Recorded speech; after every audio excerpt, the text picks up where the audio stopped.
Hello दोस्तों, फिर से स्वागत है आपका हमारे चैनल पे एक मर्तबा। दोस्तों आज हम बात करेंगे कि जो नवजात बच्चा होता है, जो नवजात शिशु होता है, जो न्यूबॉर्न बेबी होता है, हमें उसका देखभाल किस ढंग से करनी चाहिए। हमें उसका देखभाल करने का तरीका नहीं आता है। हमें कब बच्चे को नहलाना चाहिए, बच्चा नहीं सोता है तो क्यों नहीं सोता है, बच्चे को नींद नहीं आती है तो क्यों नींद नहीं आती है, बच्चा चिड़चिड़ापन होता है तो क्यों होता है, बच्चे की मालिश हमें कितनी बार दिन में करनी चाहिए और कब कब करनी चाहिए, और बच्चा दूध पीता नहीं है तो क्यों नहीं पीता है और किस ढंग से दूध पिलाना चाहिए। आज इसी के बारे में हमारे जो एक्सपर्ट डॉक्टर हैं उनसे जानने की कोशिश करेंगे। अगर आपके घर में न्यूबॉर्न बेबी है या आपके बच्चे की एज अभी 0 to 3 मंथ्स है तो आपके लिए ये वीडियो बहुत ही इंपॉर्टेंट वीडियो है। न्यूबॉर्न बेबी बहुत सेंसिटिव होते हैं, उनकी इम्यूनिटी बहुत वीक होती है, इसलिए इतने छोटे बच्चों का हमें बहुत ध्यान रखना होता है। जैसे बच्चे का वेट सही से बढ़ रहा है या नहीं बढ़ रहा है, बच्चे की नींद प्रॉपर हो रही है या नहीं हो रही, बच्चा प्रॉपर फीड ले रहा है या नहीं ले रहा है, इस तरह की कई बातों का हमें ध्यान रखना होता है। स्टार्टिंग के कुछ मंथ बच्चे का वेट सही रेशियो में बढ़ना बहुत जरूरी होता है, क्योंकि बच्चे के वेट पर ही बच्चे का फिजिकल और मेंटल डेवलपमेंट डिपेंड करता है। इसलिए हमें इस बात का ध्यान रखना है कि बच्चे का वेट सही रेशियो में बढ़े। नॉर्मली बच्चे का बर्थ वेट 2.5 kg से लेकर 4 kg तक होता है और ये वेट बर्थ के कुछ दिनों के बाद कम होता है, जो बिल्कुल नॉर्मल सी बात है, लेकिन फिर एक ही वीक में ये वेट नॉर्मल वेट पे आ जाता है। उसके बाद कभी भी बच्चे का वेट कम नहीं होना चाहिए। हर वीक बच्चे का वेट बढ़ना चाहिए। स्टार्टिंग के कुछ मंथ लगभग बच्चे का वेट हर वीक 175 ग्राम से लेकर 200 ग्राम तक बढ़ना चाहिए। यानी अगर हम मंथली देखें तो बच्चे का 700 से लेकर 800 ग्राम तक वेट बढ़ना चाहिए स्टार्टिंग के कुछ मंथ तक। इसके लिए हमें ध्यान रखना है कि बच्चे को हर 2 से 3 घंटे में हमें फीड कराना है दिन के टाइम पर। अगर बच्चा सो रहा है तो आप उसे उठाइए, उसके कान के पीछे गुदगुदी करिए, बच्चे के पैर के तलुए में गुदगुदी करिए, उसे उठाइए और उठाकर फीड कराइए। अगर बच्चा ब्रेस्ट फीड पर है तो उस केस में आप लगभग 15 से 20 मिनट तक बच्चे को फीड कराइए। नेक्स्ट पॉइंट है, न्यूबॉर्न बेबी के साथ हमें इस बात का ध्यान रखना चाहिए कि बच्चे का पेट प्रॉपर्ली भर रहा है या नहीं भर रहा। इसके लिए कुछ साइन होते हैं जिसका हमें ध्यान रखना चाहिए।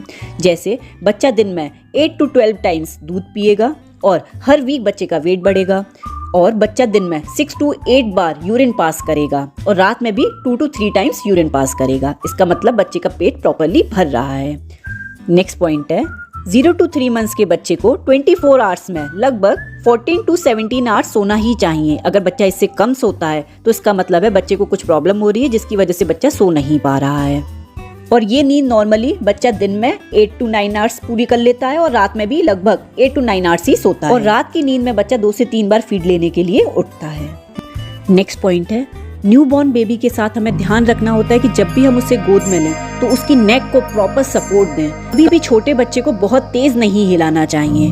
बच्चे को नेक पे सपोर्ट दीजिए और प्रॉपर्ली उसे गोद में लीजिए। नेक्स्ट पॉइंट है, छोटे बच्चे को जब हम दूध पिलाते हैं तो उसके बाद बच्चे को डकार जरूर दिलवाइए, क्योंकि छोटे बच्चे जब दूध पीते हैं तो दूध के साथ हवा भी पेट में चली जाती है, जिससे बच्चे को प्रॉब्लम हो जाती है। इसलिए बच्चे को दूध पिलाने के बाद कंधे पर उसका सर रखिए या पैर पर उसका सर रखिए और बच्चे की बैक को हल्के हल्के हाथों से सहलाइए, जिससे डकार बाहर निकल जाती है। अगर बच्चा डकार नहीं भी ले रहा है तब भी 10 मिनट के लिए बच्चे को इस पोजीशन में रखिए। नेक्स्ट, अच्छा, इसके अलावा बच्चे का जब तक गर्भनाल गिर ना जाए तब तक आपको बच्चे को नहलाना नहीं है, उससे गैस बनने के चांसेस होते हैं। और गर्भनाल पर कोई चीज़ आपको लगाना नहीं है, ना ही कोई तेल लगाना है, ना ही कोई पाउडर लगाना है। इन चीज़ों का इस्तेमाल आपको नहीं करना है जब तक गर्भनाल आपके बच्चे का गिर नहीं जाता है, वरना इससे इन्फेक्शन के चांसेस बढ़ जाते हैं।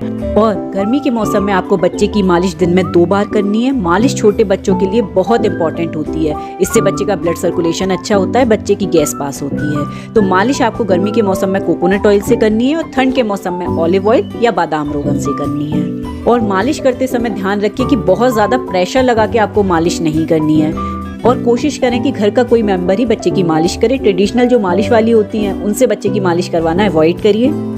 मालिश के साथ साथ छोटी छोटी एक्सरसाइज भी बच्चे को करा सकते हैं, जैसे बच्चे के हाथों को फोल्ड करना, बच्चे के पैरों को फोल्ड करना। अच्छा, बच्चे को गैस है कि नहीं, इसके बारे में हम कैसे पता कर सकते हैं? देखिए, बच्चा अगर बार बार रो रहा है, चिल्ला रहा है, तो इसका मतलब है कि उसके पेट में तकलीफ हो रही है या गैस बन रहा है। बच्चे को सीधा लटा दीजिए, उसके पेट को हल्के हाथों दबाइए। अगर बच्चा चिल्ला रहा है या पेट टाइट है तो इसका मतलब है उसको गैस बन रहा है। तो उस केस में आप हींग लीजिए, उसमें थोड़ा सा पानी मिलाइए और उसे गर्म करिए और फिर उसे थोड़ा ठंडा होने पर बच्चे के पेट के एरिया में लगाइए। इससे बच्चे की गैस बहुत जल्दी पास हो जाती है, बच्चे को तुरंत आराम मिलता है। कि इस वीडियो से आपको बहुत ज़्यादा कुछ ना कुछ इन्फॉर्मेशन मिली होगी। अगर मिली होगी तो वीडियो को लाइक कीजिएगा, कमेंट कीजिएगा, सब्सक्राइब करना तो बिल्कुल ना भूलिएगा, अपने दोस्तों तक शेयर कीजिएगा, उन लोगों तक भी ये बात पहुंचाइएगा कि अपने बच्चे का देख रेख कैसे करें। अगर इससे रिलेटेड कोई क्वेश्चन है आपके मन में तो आप मुझे कमेंट कीजिएगा, मैं बहुत जल्दी इसकी जवाब देने की कोशिश करूँगा। तो फिलहाल अपने दोस्त को अगले वीडियो के लिए दीजिए इजाज़त, तब तक के लिए बाय।